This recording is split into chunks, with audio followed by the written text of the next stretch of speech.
Film की शुरुआत Aitana से होती है, जो कई सालों बाद अपने माता पिता से मिलने आ रही थी। वह अपने माता पिता को सरप्राइज देना चाहती थी, लेकिन दरवाजा एक अजनबी औरत ने खोला।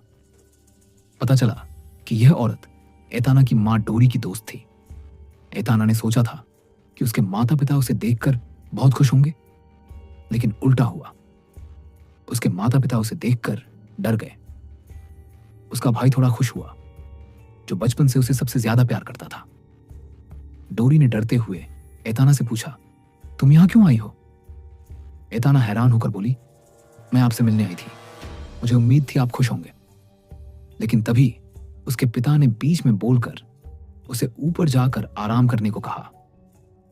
एताना अपने कमरे में गई तो देखा कि कोई उसके बिस्तर पर सो रहा था।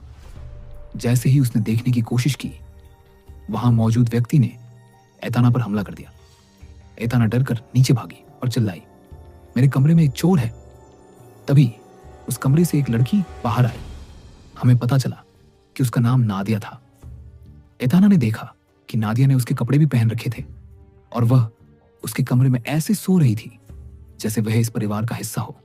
तब डोरी ने कहा, हाँ, तुम्हारे जाने के बाद हमने उसे पाल लिया, उसे अपनी बेटी बना लिया और उसने हमें तुमसे ज्यादा प्यार दिया।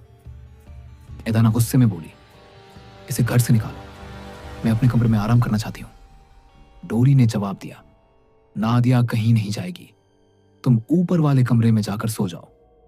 एताना को गुस्सा आया, लेकिन गाभी ने उसे शांत कराया और वे लोग आराम करने चले गए। ऊपर जाते समय एताना ने नादिया को गुस्से से देखा, क्योंकि उसके माता पिता नादिया को ज्यादा महत्व दे रहे थे। ऊपर जाकर गाभी ने कहा कि उसे भूख लगी है। जब एताना खाना लेने नीचे गई तो उसने अपने माता पिता के कमरे के सामने से गुजरते हुए उनकी बातें सुन ली। उसके पिता एताना के आने से बहुत गुस्से में थे। उसने अपनी पत्नी डोरी से कहा, ये यहां क्या कर रही है? इसे यहां से जाने के लिए कहो। अगर शहर में रुकने की सोच रही है तो होटल में रुके, हमारे घर में नहीं। यह सुनकर एताना का दिल टूट गया।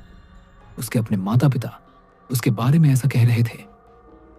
गुस्से में वह गाभी के पास आई और बोली, हम यहां एक पल भी नहीं रुकेंगे। हम यहां से जाएंगे, होटल में रुकेंगे और फिर मौसी के घर जाएंगे। वह मुझे बहुत प्यार करती है। उसने अपनी मौसी को फोन किया, लेकिन उन्होंने कॉल नहीं उठाई।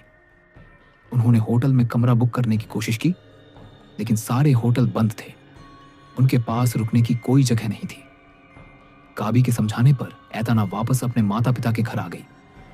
यहां एताना थकान के कारण सो गई, जबकि हमें दिखाया गया कि गाभी अब अपनी मां डोरी की मदद कर रहा था। अचानक एताना डरकर उठी और देखा कि नादिया ने उसके बेटे को उठा लिया था। वह उसे नुकसान पहुंचाने की कोशिश कर रही थी, इसलिए एताना ने जल्दी से अपने बेटे को वापस ले लिया। वह उसका फीडिंग बोतल लेने नीचे गई और अपने माता पिता पर चिल्लाई कि वे नादिया को घर से निकाल दें। मैं कह रही हूं कि वह हमें नुकसान पहुंचाएगी, वह मेरे बेटे को भी नुकसान पहुंचाने वाली थी। लेकिन यहां उसके माता पिता ने उसकी बात नहीं सुनी और एताना और भी ज्यादा गुस्सा हो गई। उसने देखा कि उसके माता पिता ने नादिया के लिए क्रिसमस के तोहफे भी खरीदे थे और उसे कैंडी भी दे रहे थे। अब वह उस कमरे में गई जहां नादिया रह रही थी। वह वहां नादिया के खिलाफ सबूत जुटाने लगी, ताकि वह अपने माता पिता को समझा सके कि यह लड़की ठीक नहीं है और उन्होंने इसे अपने घर में रखा हुआ है। आखिरकार उसे एक सबूत मिला, नादिया का आईडी कार्ड, जिसमें उसका दूसरा नाम लिखा था। वह उसे लेकर अपने माता पिता के पास गई और बोली, देखो, मैंने कहा था कि यह ढोंगी है, इसने आपको गलत पहचान बताई है। अब डोरी भी गुस्सा हो गई। उसने चिल्लाकर एताना से कहा, चुप रहो डोरी। एताना की मां नाराज होकर बोली, तुम इसके बारे में क्या जानती हो? यह बहुत मासूम है। एक बारिश वाले दिन यह मदद मांगते हुए हमारे घर आई थी। इसने सिर्फ खाने की गुहार लगाई थी और बदले में यह हमारे घर का सारा काम करती है, हमारी देखभाल करती है। तुम्हारा भाई सॉल की देखभाल करता है।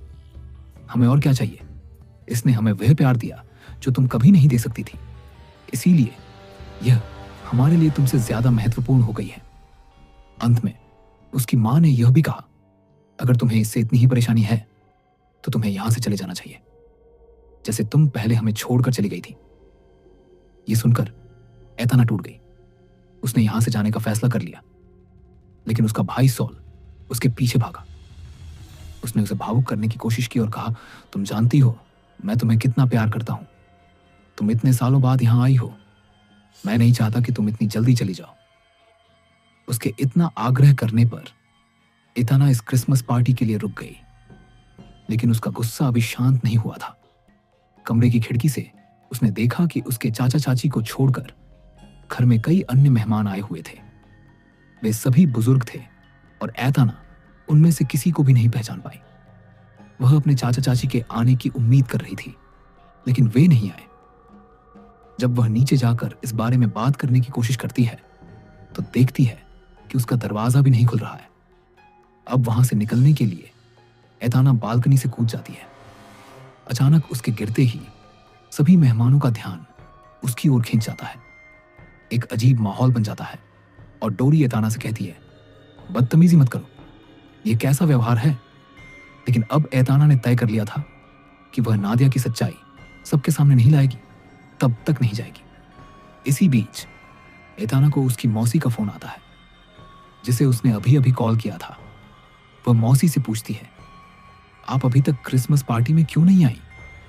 मौसी ने जवाब दिया, तुम्हारी मां ने कहा था कि इस बार वे क्रिसमस नहीं मना रहे हैं। एताना स्तब्ध रह गई। आखिर उसकी मां ने ऐसा क्यों कहा? अंदर तो इतनी बड़ी पार्टी चल रही थी।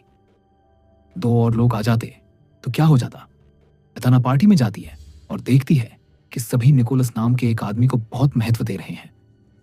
अब निकोलस सभी को ड्रिंक परोसने के लिए कहता है और डोरी की दोस्त निकोलस के कहने पर सभी को ड्रिंक देती है। ड्रिंक पीने के बाद सभी नाचने लगते हैं। फिर एताना के पिता सभी का ध्यान अपनी ओर खींचते हैं और कहते हैं, मेरी प्यारी बेटी, मेरे पास आओ और यहां सभी को कुछ बोलो। एताना खुश हो जाती है। उसके पिता ने आखिरकार पहली बार उसे बुलाया था, लेकिन जैसे ही वह खड़ी होती है उसके पिता कहते हैं, मैं नादिया से बात कर रहा हूं, तुमसे नहीं। एताना का दिल और टूट जाता है। नादिया के कुछ बोलने से पहले ही एताना का आपा खो जाता है।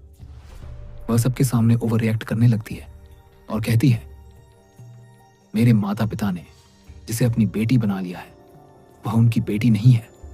मैं उनकी बेटी हूं, ये एक ढोंगी है। मैं नहीं जानती कि इसने मेरे माता पिता को कैसे बरगलाया है और मेरे माता पिता मुझसे ज्यादा इसे महत्व दे रहे हैं।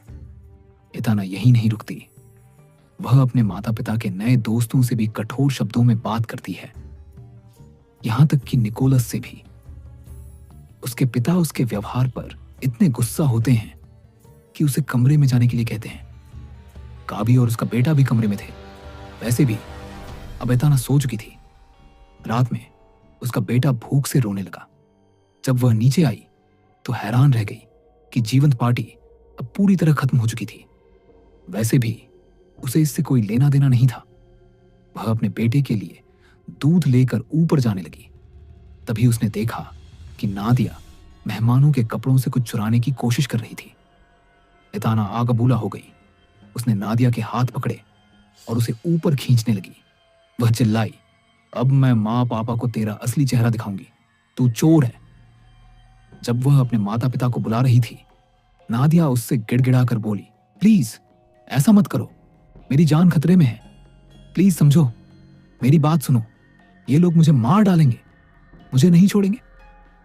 नादिया को वहीं छोड़कर एताना अपने माता पिता के कमरे में गई। वह देखकर चौंक गई कि वहां कुछ अजीब अनुष्ठानिक वस्तुएं रखी थी जो किसी रहस्यमय रस्म का हिस्सा लग रही थी। इसी बीच उसने देखा कि यहां के सभी लोग नादिया को ढूंढने लगे थे। वह जल्दी से नादिया को लेकर अलमारी में छिप गई। उसने नादिया के मुंह पर हाथ भी रख दिया ताकि कोई उसकी आवाज ना सुन सके। नादिया ने उसे बताया, ये सभी लोग मुझे मारने के लिए ढूंढ रहे हैं, मैंने कुछ नहीं किया, लेकिन मुझे पता है कि यह सब निकोलस के आदेश से हो रहा है। यहां एक इंसान की जान का सवाल था। एताना ने नादिया से वादा किया, मैं किसी को तुम्हारी जान लेने नहीं दूंगी। इसी बीच उसे अपने बेटे के रोने की आवाज खास सुनाई दी। डर कर वह कमरे से बाहर आई, लेकिन उसे अपना बेटा कहीं नहीं दिखा। वह पूरे घर और बगीचे में उसे ढूंढने लगी, पर वह अभी भी गायब था। तभी किसी ने पीछे से उस पर हमला कर दिया और वह बेहोश हो गई। कुछ देर बाद जब उसकी होश वापस आई तो उसने देखा कि उसके हाथ पैर बंधे हुए थे और उसके सामने पार्टी के सारे मेहमान खड़े थे। तभी निकोलस एताना के सामने आया और उसका चेहरा पकड़कर बोला, यहां जो कुछ भी हो रहा है तुम उसमें कुछ नहीं बोलोगी। हम सभी एक कुल्ट के सदस्य हैं जिसका नेता मैं हूं। मैं शैतान की पूजा करता हूं और शैतान हमें हर चीज की ताकत देता है। आज हम शैतान की ताकत से तुम्हारे भाई को ठीक करने वाले हैं, लेकिन इसके लिए शैतान को एक बलि चढ़ानी होगी और वह बलि होगी उस इंसान की जिसे तुम्हारे माता पिता ने अपनी बेटी से ज्यादा प्यार करते हुए गोद लिया था। इसीलिए उन्होंने नादिया को गोद लिया और तुमसे ज्यादा प्यार दिया। आज उसकी बलि देकर हम तुम्हारे भाई को ठीक करेंगे। एताना चीखने लगी, तुम लोग इतने बेरहम कैसे हो सकते हो? तुम एक इंसान की हत्या करोगे? मैं तुम्हें उसका पता नहीं बताऊंगी। तभी निकोलस ने धमकी भरे स्वर में कहा, अगर तुमने नादिया का पता नहीं बताया तो हम तुम्हारे बेटे की भी बलि दे सकते हैं, क्योंकि तुमने भी उसे गोद लिया है और उसे अपने बच्चे की तरह प्यार किया है।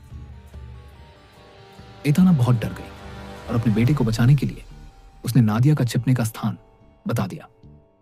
फिर उन लोगों ने नादिया को घसीटते हुए वहां लाया और एताना की आंखों के सामने उसका गला काटकर बलि दे दी गई।